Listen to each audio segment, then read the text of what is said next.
everyone, and welcome to my podcast. My name is Tiffany, and my husband and I are the owners of Creative Designs by Tiffany, a floral shop and event space located in upstate New York.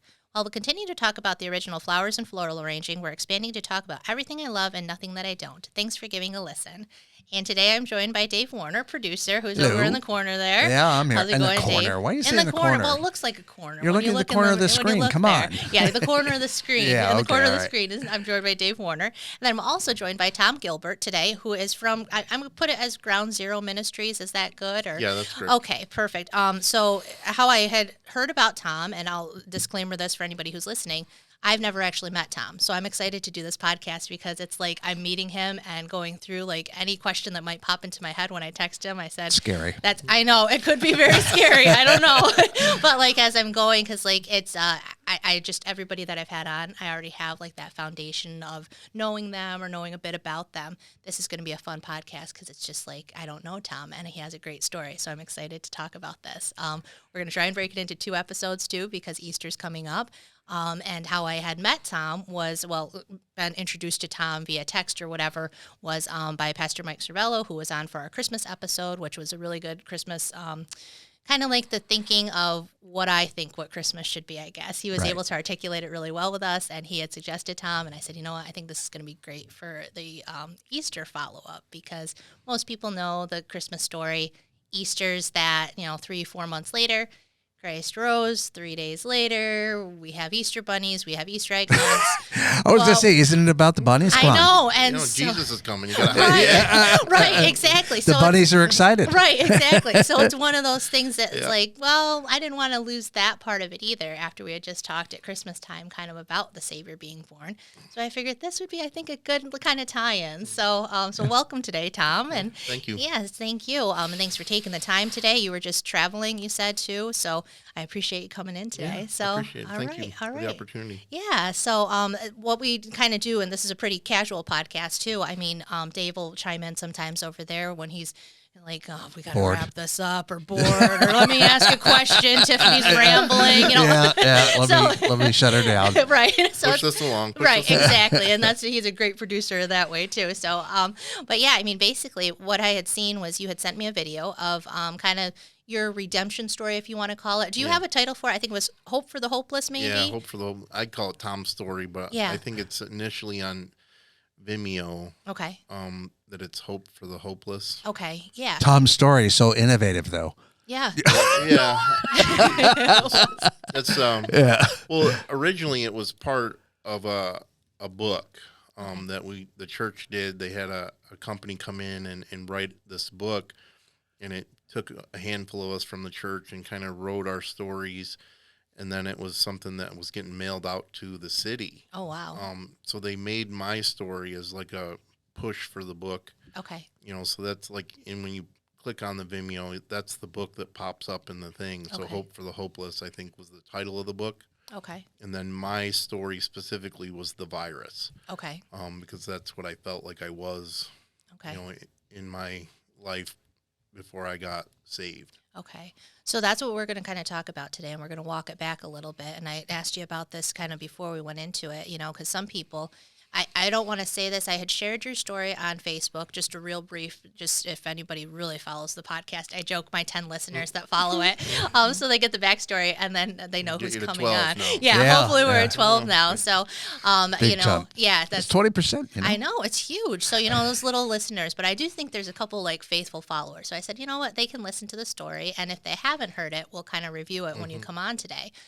Some people, though, the past is sometimes one of those things that you don't want to really get into. And I think it's important, but not important to dwell on, just because it's where you came from. And in that Hope for the Hopeless situation that, whoever made that title, I think all of us, even though they might not have been where you are, can relate in some way. So I think if you're listening, just hold on, even though you may not have been in the same situations as Tom has been. It's relatable to us as human beings, I think. So if you don't mind, kind of walk us back to like where it kind of started, in maybe teens, 20s, or kind of from there. Well, I guess the origin story starts, my parents got divorced when I was 2. Okay. My mom got into a relationship with an alcoholic who was very physically and verbally abusive. So, my early childhood was, absolute mess, a lot of violence and chaos and screaming and fighting. So by the time I was 10 years old, I was already pretty angry young kid. I cried a lot. I struggled in many different ways. I struggled in school. I, had a temper. I didn't have the ability to manage myself. And my mom really didn't give me much parenting. She was loving, but there was no correction. And my dad's never been a part of the story. He's been, very distant all of my life. So by the time I became a teenager, I looked for things as an outlet, and sports became that number one outlet for me. I was very athletic, and, it became, the way that I would feel a part of something, and, as I went through junior high and high school, I became a three sport athlete, and basically any sport that I played, I would figure it out and become, pretty decent at that sport, and it became my identity, through high school, playing football and basketball, I ran track and played baseball, and, and just, the people that I always hung out with, that's what we were always doing. We were always playing football or always playing basketball, baseball, but, I always was getting in trouble. From my time I was around 15 years old, I started getting arrested for, little things, we vandalism, we broke into this cottage that was, down the road from where I lived, and, we'd steal stuff, and, we'd,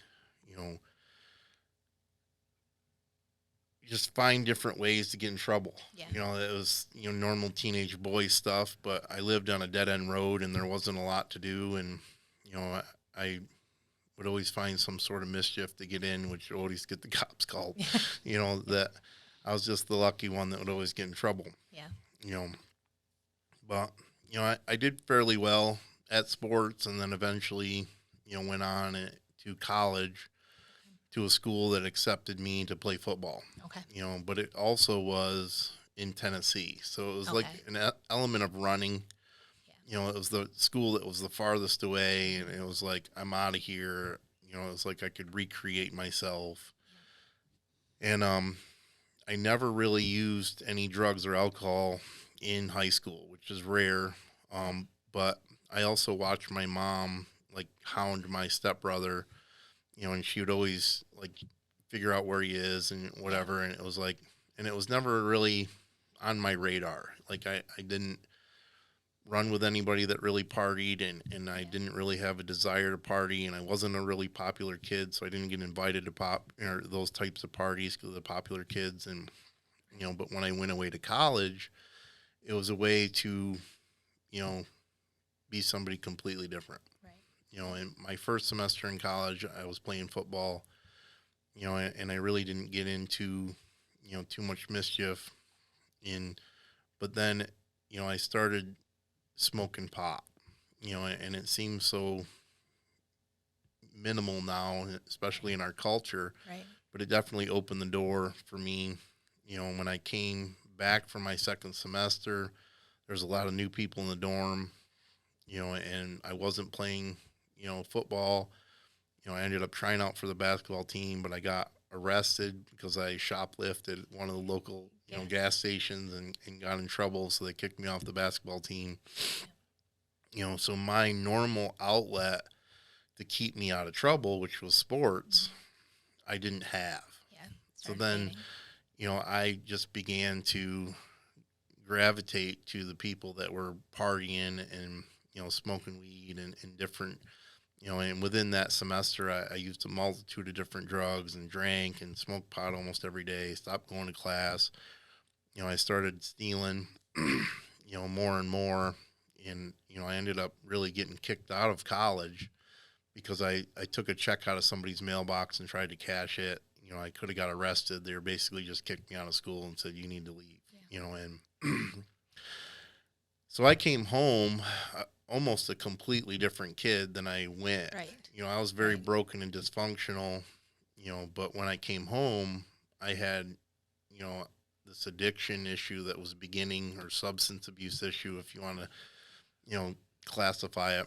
You know, smoking weed pretty regularly, you know, and I started gravitating to all the people that, you know, were smoking weed, you know, and doing drugs. And, you know, my mom instantly could tell that there was a huge difference in the kid that I was. I mean, I still gravitated to some of the people that were playing sports, but it was always, it started to become secondary. Yeah. You know, you know, and then drinking started to come in, you know, and it became a way to socialize, you know, and, you know, it seems so innocent, you know, oh, I'm going to the bar to have a couple drinks, but, you know, I started to drink alcoholically almost right from the start. You know, I was a blackout drinker, and I would get myself in trouble, you know, and I moved from the middle of nowhere, you know, down near Binghamton into the city, you know, because it just was easier, you know, and that's where, you know, the drugs were, that's where the people were, that's where the parties were, you know, and, you know, I ended up, you know, hanging out with people from high school, and that gravitated to new people, and it opened up new doors and new friendships. And, you know, I began going to the bar all the time, almost every day, you know, it's like, you know, and then you pregame, and, you know, it's like, you know, my substance abuse, as far as alcohol is concerned, skyrocketed in my early 20s, you know, and, you know, I'd hold down a job for a little while, but eventually, you know, I would quit or get fired. And then you got to find a new job, and you got to play catch up on your bills and rent, you know, and eventually I got to a place where I was behind, and I owed this guy that I was living with a bunch of money, and I had nowhere really to turn. So I turned back to Mom and say, hey, you know, can you help me out? And she's like, well, I'll pay your rent if you go to rehab. And I'm like, yeah, whatever. Okay. You know, like, sure. You know, like, you know, it's just like whatever you need to hear to you know, get this taken care of, you know, and so I ended up moving home, you know, back to, you know, Conklin, which is outside of Binghamton, and it's just a small little town on a dead end road. And, you know, and basically it was, you know, just hanging out in the neighborhood, and, you know, there's people that I could smoke weed with, and, you know, I just, you know, get a couple bucks and go get some beers, and, you know, it's just like, okay, you know, I'm living at home, you know, I got to find a job. And then the day came that my mom was like, okay, you're going to rehab. And I was like, oh, you were serious? Like, okay. Like, really? You know, and she had been talking to somebody that she knew, and there was a scholarship or, you know, a sponsorship or whatever through this rehab that was in Pennsylvania, and, you know, it was a state-run facility, and, you know, she was able to get me in there for free, basically, and it was like, okay, here we go, you know, and it's like, you know, I didn't know really if I believed that I was an addict or an alcoholic at that state. You know, I was just trying to have fun. You know, I'm in my early 20s, you know, and just having a good old time, you know, but I also couldn't function.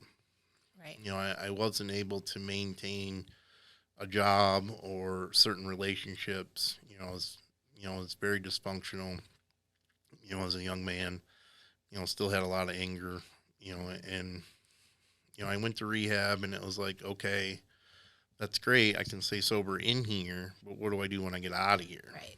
You know, and so that was like my main, you know, trying to understand, you know, and they're like, oh, you got to go to meetings, you got to go to a halfway house, you got to do this, do this, do this. And I'm like, I don't want to do any of that. You know, like, well, good luck, you know. And, but I ended up getting kicked out of rehab, you know, because I'm misbehaving, you know, like, you know, everybody just trying to ruin my fun. You know, like that was like my key saying all through my adolescence and 20s is like, I'm just trying to have fun. You know, it's like, leave me alone, you know. And, but my roommate from rehab ended up going to this sober house in the Poconos, you know, and he contacted me after I got home, and, you know, I was trying to walk the line and behave myself, and, you know, he contacted me, hey, you should come down here. It's pretty decent. And my mom was like, okay, you know, because it looked like I was attempting to stay sober. And I sort of was at that point. I mean, I had almost 3 weeks sober, which has never happened since I started, using. And I went down there, and he'd already relapsed. So he was, he invited me to the sober house, and he's already smoking weed. Well, and I'm like, I get there, missing? And he's like, hey, let's smoke a blunt. And I'm like, wait a minute. Yeah. You didn't tell me, and I tried to really resist it, and we were going to meetings, and basically, I got my 30-day chip at a meeting, and we went to the bar. I was like, we achieved it. It's like, which is amazing. Instantaneously, blackout drunk, crashed the truck. The very first night, it was an absolute train wreck.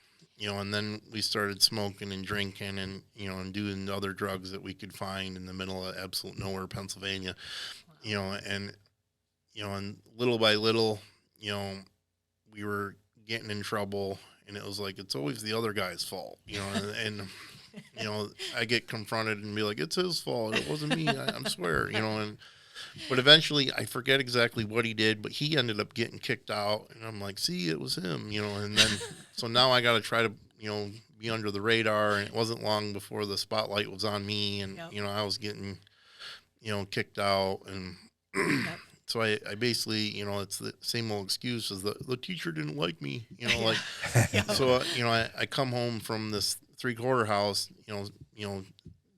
playing that song and dance, and my mom, how they didn't like me down there, and I was trying to do the best I could, but there was evidence all over the place that I was messing up, and if you come home, you're gonna have to do the right thing. Okay, I promise, and my mom worked nights, and my stepfather wasn't really that much engaged in my life, so it wasn't hard to just wait. And once she went to work, I'd go get beer, and I'd drink a few, and as long as I didn't get into the drugs, I could hide it pretty easily. And I got a job, and I was working with a company that would go over the road trucking, and I was like a helper, and it made it really easy because I was getting a lot of hours, and it was decent pay back then. I think it was like $15 an hour, which was like a lot of money 20 years ago. Definitely. And then I'm putting in 60, 70 hours a week. Right. So I'm pulling home $600-$700 paycheck. So, it didn't take long for me to get some money together. Right. And, my first, it was like, my mom was all proud of me. I'm doing good. I got a job. I found an apartment.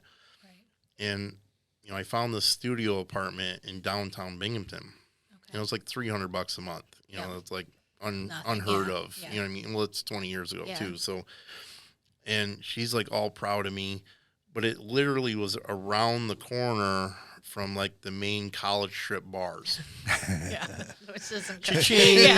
Like I knew what I was doing. Mom thought I was doing good. Really good. Didn't have a clue what was really going on. Yep.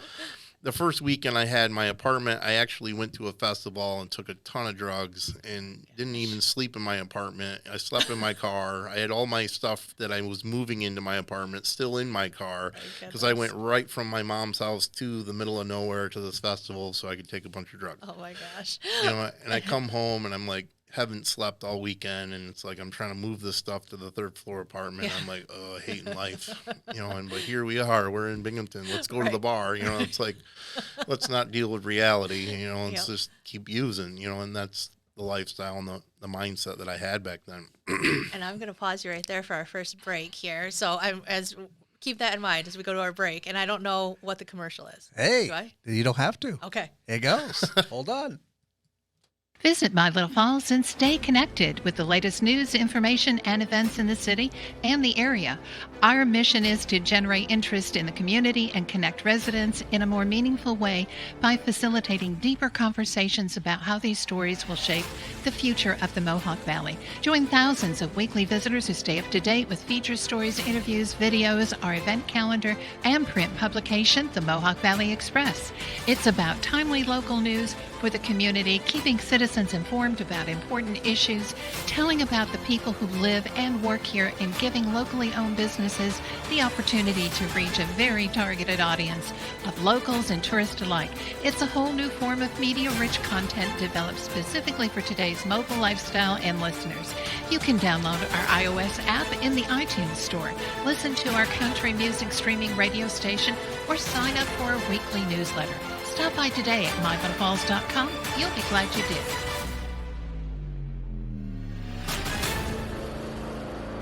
All right, so that was our first commercial break. That was good.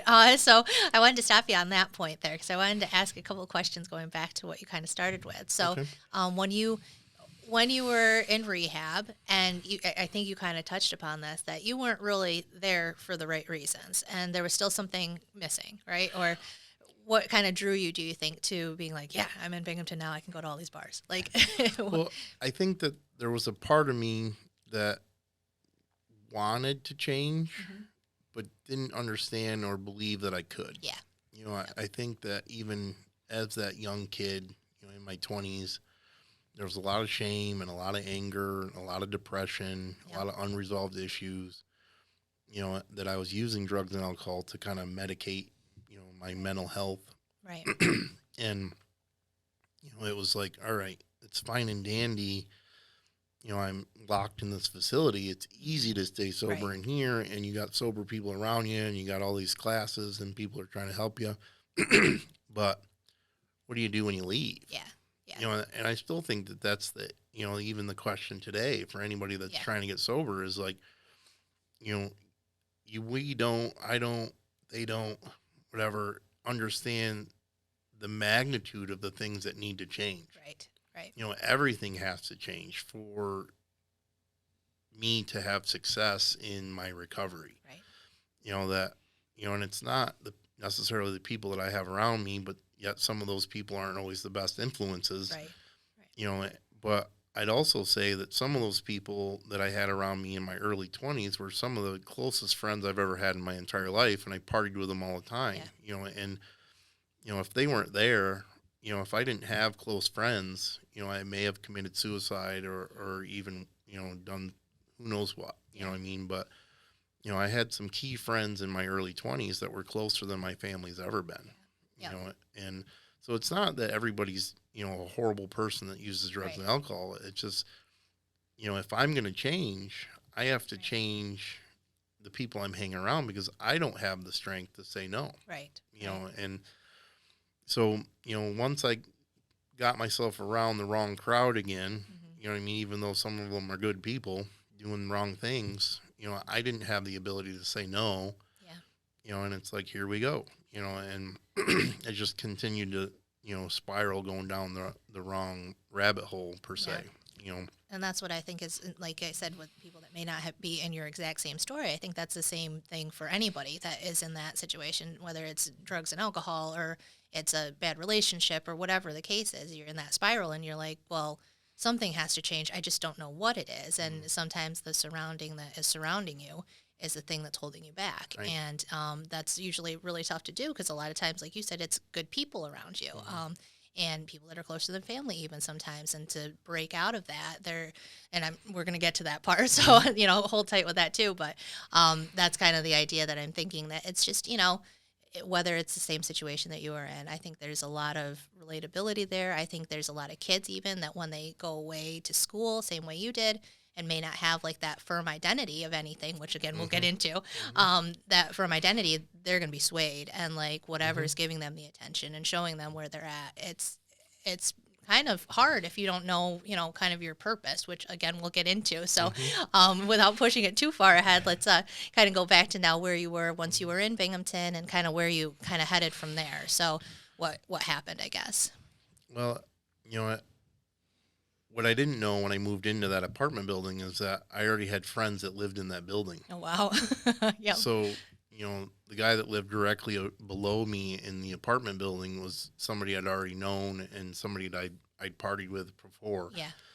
You know, so I instantly, you know, like merged into the highway of that Yeah. community, you know, that was living in Binghamton, and he played in a band and he had a studio, and, you know, and, I instantly had this collection of friends that, I only knew a couple of them, but over time, it grew into, quite the family of friends. And, we drank and smoked weed every day. We get 40s of OE or deuces of OE, smoke a joint, go play hacky sack on the sidewalk. It was just, and then we go to the bar, it's like, or they'd be playing at a bar, and, I travel with them, and just, it's the party scene, but, I'm still working for this over the road trucking company. So like I would go to work at like midnight, but I'd been at the bar or drinking all day. Wow. But the trucking company would drive into like New Jersey or Right. Pennsylvania or, it was like 3 or 4 hours away. So Okay. I'd like crash in the truck and then get up and just start, chucking boxes off the truck, Right. And the drivers liked me because I would work hard, but I was always wasted. Yeah. You know what I mean? Yeah. So here I am. I'm not really sleeping good. Right. I'm not eating very well. That the food that I'm eating is normally all fast food. And every waking second that I'm not at work, I'm drinking or smoking. You know what I mean? So the trucks would get home at 6, 7 o'clock in the morning, and I would go to the bars that open at 8 in the morning. Gosh.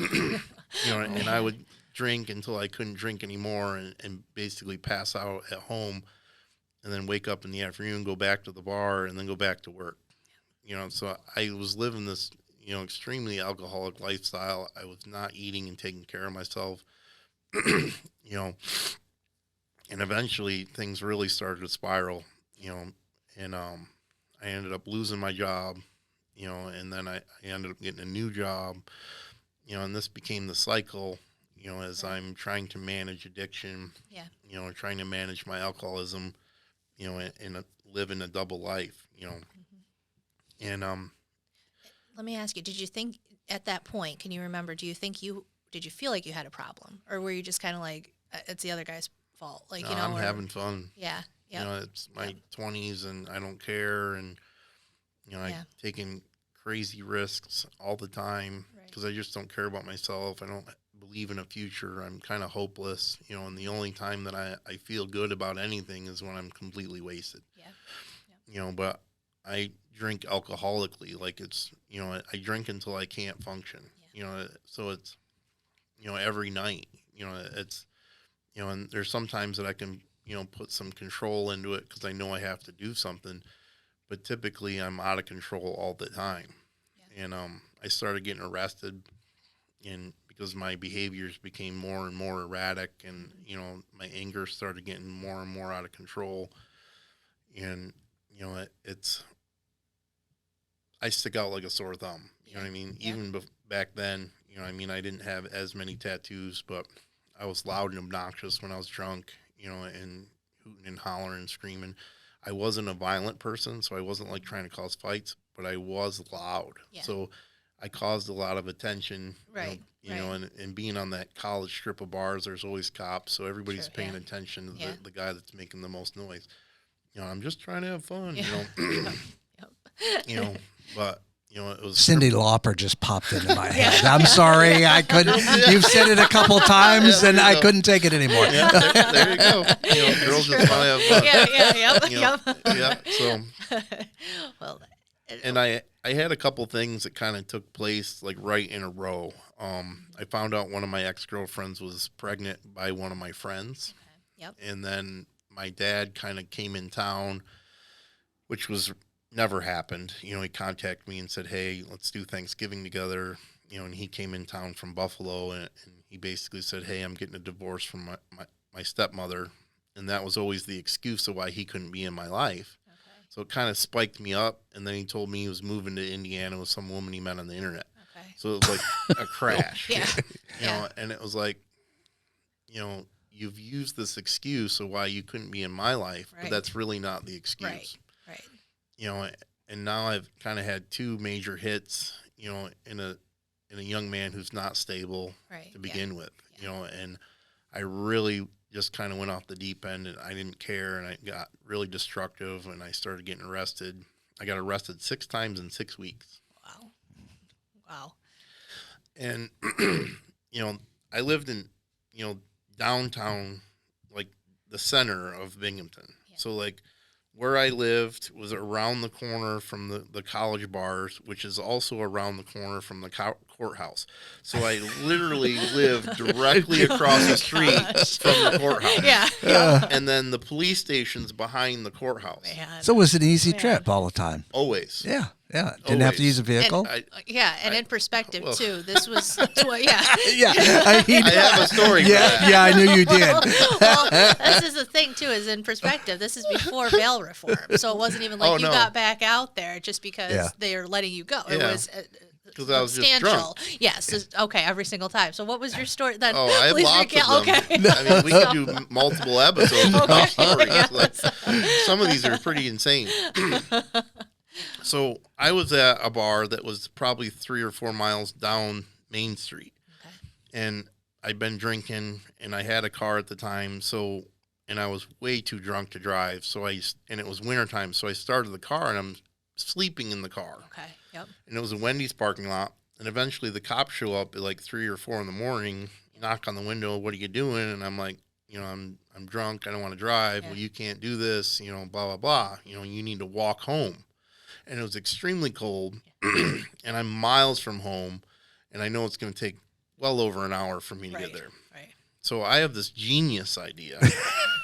That's always the case, right, when you're drunk. I'm going to go to that payphone over there and call in a 911 call from around the corner, so the cops leave the Wendy's, and then I'll hop in my car and drive home. Oh, jeez. But since the cell or the payphone, this is how old it was. The payphone, they recognized where it was, and the cops are around the corner, so they just send. Instead of going to where I said there was a problem, the cops came to the payphone, and they're like, "Hey, did you make a call?" Absolutely not. They played it like it sounds like you. No, it's not me. So I get arrested for falsely reporting an incident. Oh, jeez. But they gave me a ride home. Oh, so it worked. So I got an appearance ticket, and I basically walked across the street. Unreal. So it was like, cha-ching, that worked out. And at that point, I didn't care. Like, it's just another arrest. You know what I mean? Like, just add it to the pile. Oh, my gosh. You're smart in it, too. Well, so at that point, I wasn't thinking that far ahead. It was an accident. And I'm like, oh, that worked out. Yeah, let me do that again. The brain cells were a little flooded. Right. Unreal. But the more I started getting in trouble, now you got to do probation, and, and substance abuse was definitely an issue. So they're like, you got to go to outpatient treatment. And I'm like, I don't have a problem, which I obviously did. So now I'm jumping through the hoops of that and trying to drink and party and then jump through the hoops of going to outpatient treatment because I don't want to be there. Right. They're making me do it, and, I keep getting arrested because I'm still using, and basically it was like, you get, one more strike. And I'm like, okay, but in this process, I go to jail for, a month, and then they let me out, and I'd lose my job, and I'd have to find a new job, and then eventually I'd get a new job, and then I'd lose the job because I went back to jail, you know what I mean? So, they're in 23, 24, 25, somewhere right in there. I went to jail like 3 times. I lost multitudes of jobs, and somehow I kept my apartment through it all because the landlord, I think, had pity on me, and he didn't kick me out. Like I owed him over a year's rent, because every time I would get, back on my feet, I would fall on my face again. So it's just miraculous how even God's hand was moving back then. Right. And protecting me, even though I was, a dummy. But, so I also, didn't want to change. There wasn't, even though I had all these problems, and even though I kept getting arrested, and even, it was like, oh, you're just trying to get in the way of my fun. Like, I just want to have fun. I just want to party. Just leave me alone. This is who I am. But, there's all this intervention that was trying to take place, and I just resisted it. Yeah. So eventually, I get to this last straw, and, basically they tell me, like, if you get arrested one more time, you're going to jail for a long time, or, several months, because I had probation, a violation of probation at that time, was typically a counting year, which if you behave yourself is like 9 months. So I am going to the bar like I did many other times. I didn't have any money in my pocket. I ran into some friends. They bought me some beers. I drank all night long to the point of blackout once again. And I wake up, handcuffed to the bar downtown again, for the numerous times, and like I'm waking up out of a blackout and I'm like, oh, because I just knew like there was no get out of jail free card this time. You know what I mean? Normally they just give you an appearance ticket and you head home. But I knew that this was kind of my last straw, and, I was going to jail for probably a year, but it also kind of settled in. And, I ended up going to jail. I didn't even question when I was getting out because I knew it was going to be a while, and I just kind of settled into being at jail. And it was actually a good thing because all the other times I'm only doing a month, which really I'm only there for 3 weeks. So your brain's just starting to detoxify on some level. You know what I mean? And so now I'm in there for months. So now like your mind is starting to come back to somewhat of sanity, if that was even a thing. And I started having some reflection. It's like, I'm in here with kids that are coming out of New York City that are murderers and rapists and burglars and people that have a lot of crime that are going to prison. Right. Everybody's like, what did you do? And I'm like, I was drinking. I drank too much. Yeah. The stupid excuse. Yep. Like I can't even be a good criminal. Like I don't even have a legit story. I'm just here because I can't stop drinking.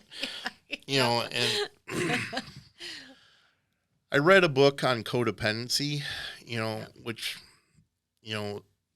as I'm reading this book, it's kind of showing me the underlying issues to what's really going on in my life. Like I don't have the ability to have relationships.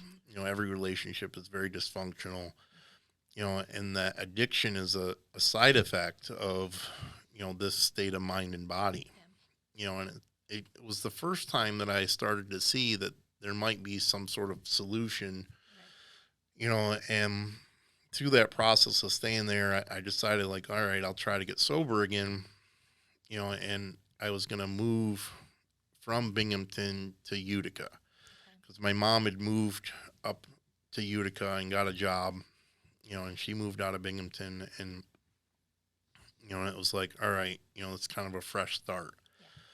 So eventually when I did end up going back to court and I told the judge what my plans were, I ended up only doing like 4 months instead of 9 months. Because I think it was like, let's get this guy out of Binghamton. Like, we're tired of seeing him. Like, he's leaving, let him go, And so it was basically the start of me finally making some sort of decision to try and change, but yet not really ready to make any real changes. So the geographical change was key, and there's some key components that started to take place. I was very angry, very depressed, I was very insecure, I had a lot of rejection issues, and I was just this ball of fire on the inside. Like, I was just enraged all the time, and I didn't know how to control any emotion. It was like 0 to 100 instantly. I used to say that I didn't really have a fuse. I was a detonation button, and anybody could push it. So then, I'm getting out of jail, and I got to go to the post office to do a change of address. And it's raining, and I got to put all my stuff in the back of this little tiny pickup. So I'm already mad. Like, I just got out of jail, but I'm pissed. This is going to suck. So we go to this, post office, and it's a giant post office in downtown Binghamton. I walk in there, I'm standing at one of the booths, and I'm, filling out that change of address form. This tiny little Puerto Rican lady walks over to me, and she says, Jesus will change, save you if you let him. Jesus will save you if you let him. And I was normally a very belligerent atheist. So if anybody tried to talk to me about God, I had so many smart remarks and demeaning things to say. And I remember just looking at this lady like, do I look like I need to get saved? Now, let me paint you this picture. I'm wearing the same clothes that I got arrested in. And when I got arrested that final time, I got pepper sprayed. So there's pepper spray that's on my clothing.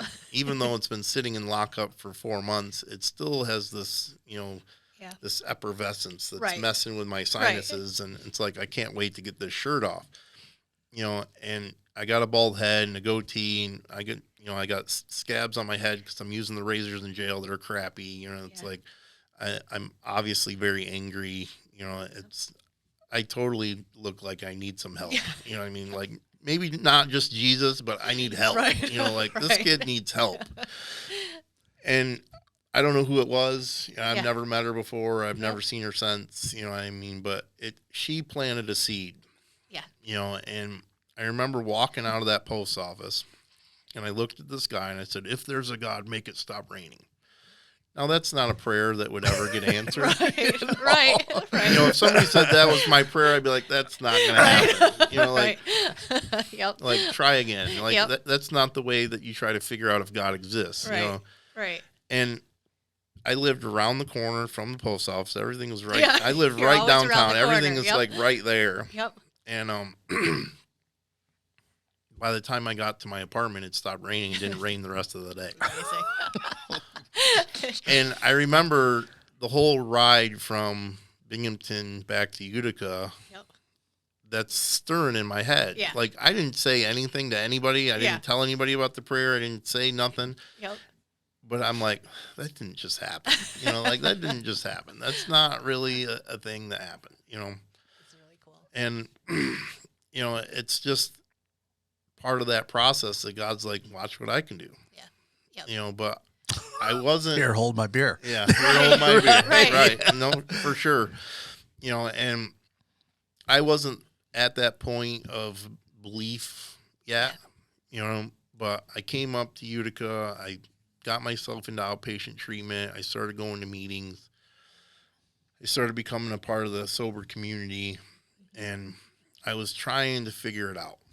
And I didn't like a lot of the answers that I was being told, and being an angry young man that's very opinionated, I fought against the system, you know what I mean? But I was doing what I needed to do at that stage in my life to try to change the best that I could.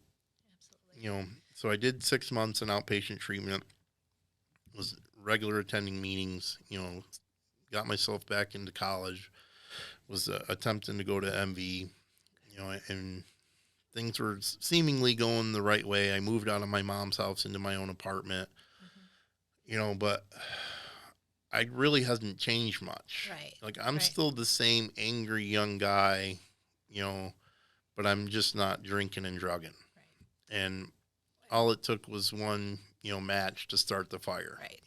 I remember, I ran into somebody and they handed me a blunt. Like, they didn't even ask. They just handed it. Like, and I just took it. Like, it was like a habit. Like, somebody reaches their hand out to shake. It's like, you just do it. Yeah. I remember it, and I hit it, and I'm like, what did I just do? Right.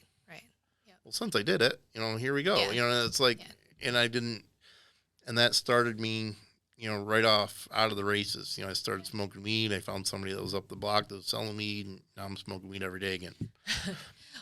And it went from having a year sober, doing everything I was supposed to be doing, to, basically hitting the brakes of that lifestyle. And now I'm entering into the old lifestyle, but I have some new things that I'm doing. I'm going to college.